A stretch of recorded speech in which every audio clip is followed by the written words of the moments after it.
Kapulisan miabag usab sa investigasyon sa suway nga pagsunog sa panimay ni Tejero Barangay Councilor Jingjing Kadungog. Giingong sa miaging adlaw pa lang, may mga naniid na sa balay sa opisyal. Si Nico Sireno sa report.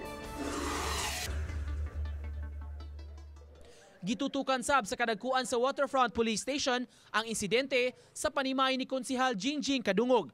Gibutyag hinuon sa hepe nga ang Cebu City Fire Department ang nag-imbestigar gyud sa hitabo kay fire incident man kini ug gituohan nga may kalambigitan sa arson.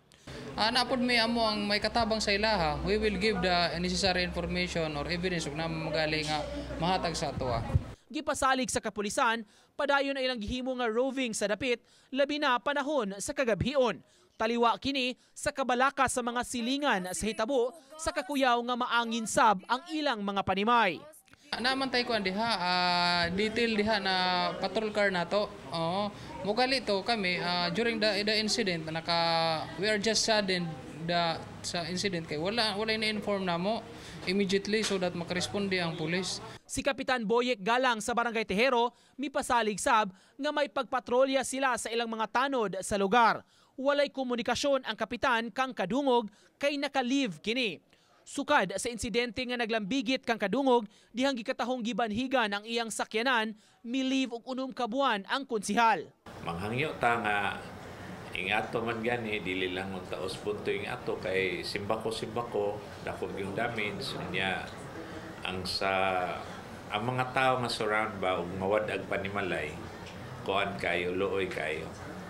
Yeah. Nangatrabang Pasko niya, pait kayo Pasko at tay balay.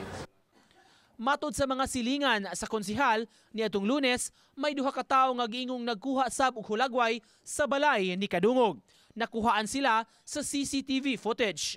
Sa iyang bahin, si City Councilor Margot Osmeña wala masurpresa sa nahitabo sa balay sa ilang kaalyado nga barangay councilor.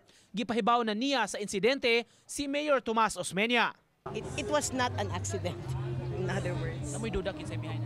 Di ako magduda basta wala lang ko it's not surprising. It's just comforting to know that walay injuries, nobody was hurt.